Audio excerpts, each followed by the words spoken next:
آگے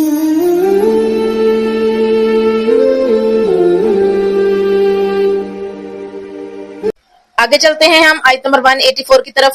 بسم اللہ الرحمن الرحیم.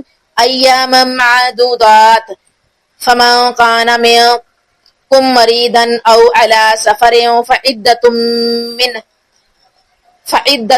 من ایام اخر وعلی الذین یطیقونہ فدیۃ طعام مسکین فمن تطوع خیرا فہو خیر لہ وَأَن تَصُومُوا خَيْرٌ لَكُمْ إِن كُنتُمْ تَعْلَمُونَ.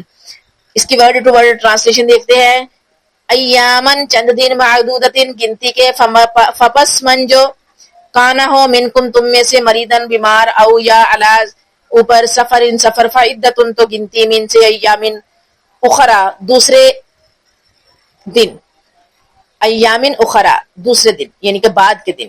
وا اور علا پر، الذین جو لوگ، یطیقون طاقت رکھتے ہیں، فدیۃ بدلہ، طعام کھانا، مسکین نادار، فاپس من جو تطوع خوشی سے کرے، خیرن کوئی نیکی، فہوا تو وہ، خیر لہم ہو بہتر اس کے لیے، وان اور اگر تصوم تم روزہ رکھو، خیرن بہتر ہے، لکم تمہارے لیے، ان اگر کن تم ہو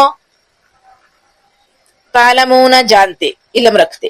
اس کی ٹرانسلیشن ہے گنتی کے چند دن ہے، لیکن تم میں سے جو شخص بیمار ہو یا سفر میں ہو تو وہ دوسرے دنوں میں گنتی پوری کرے، اور اس کی طاقت رکھنے والے فدیتن ایک مسکین کو کھانا دیں.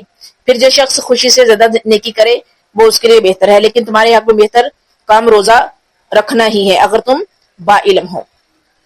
اس کی تفسیر آپ لوگوں کے سامنے آیت نمبر 183 میں رکھ دی گئی ہے. یہاں پر انشاءاللہ تعالی مختصراً آپ کے سامنے رکھتے ہیں کہ یہ ماہ رمضان کے روزے جو ہیں وہ گنتی کے چند دن کے ہوتے ہیں. 11 مہینے انسان کو کھلی چھٹی، مومن کو کھلی چھٹی، مسلمان کو کھلی چھٹی، وہ حلال کھائے، طیب کھائے. لیکن ایک مہینہ اللہ تعالیٰ نے روک دیا ہے، مخصوص وقت تک حلال بھی نہیں کھایا جا سکتا. حلال نہیں کھائے گا بیوی کے پاس نہیں جائے گا. تو اس کے علاوہ اس میں جو رخصت دی گئی ہے وہ بیماروں کو اور مسافروں کو دی گئی ہے، عارضی رخصت. یعنی بیمار ہے، ٹھیک ہونے کے بعد وہ اپنے روزے جو ہے وہ پورے کرے جو چھوٹ گئے ہیں مہینے کے 11 مہینوں میں سے، سال کے 11 مہینوں میں سے. لیکن اگر مستقل بیمار ہے اور اس کے ٹھیک ہونے کی کوئی امید نظر نہیں آ رہی، مستقل بیماری ہے اس کے ساتھ لگی ہوئی، وہ اس بیماری کے ساتھ روزہ نہیں رکھ سکتا، تو وہ پھر کیا کرے؟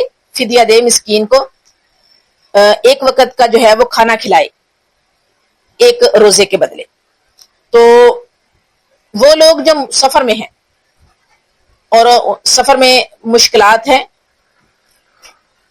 ایسے لوگوں کو بھی رخصت ہے کہ وہ سفر کے دوران روزہ نہ رکھیں، بلکہ جب واپس آ جائے یا سفر پورا ہو جائے تو جس جگہ وہ پہنچے ہیں وہاں جا کر روزہ رکھ لیں، اور جو سفر کے دوران روزہ چھوٹا ہے اس کی بعد میں قضا کر لیں، یعنی بعد میں وہ روزہ پورا کر لیں.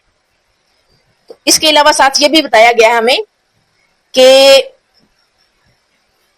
تمہارے حق میں بہتر یہ ہے کہ روزہ رکھو، یعنی جن کو شرعی طور پر رخصت دی گئی ہے وہ مسکین کو فدیہ دینے کی بجائے روزہ رکھیں، اور چھوٹ صرف معذور کو دی گئی ہے، اور وہ بھی اس معذور کو جو مستقل بیمار ہے، یعنی بیمار کو جو مستقل بیمار ہے اور بیماری کے ٹھیک ہونے کا امکان نظر نہیں آتا، اور ایسی صورت میں وہ فدیہ دے دے. باقی جو عارضی بیمار ہیں، یہ جو بیماری آئی ہے وہ ٹھیک ہو جائے گی علاج کے بعد، یا مسافر ہیں اپنی منزل پہ پہنچ جائیں تو وہ اپنے روزے رکھیں، اور جب ماہ رمضان کے روزے پورے ہو جائیں تو بعد میں جو چھوٹے ہوئے روزے ہیں ان کی قضا کر لیں، وہ روزے رکھ لیں.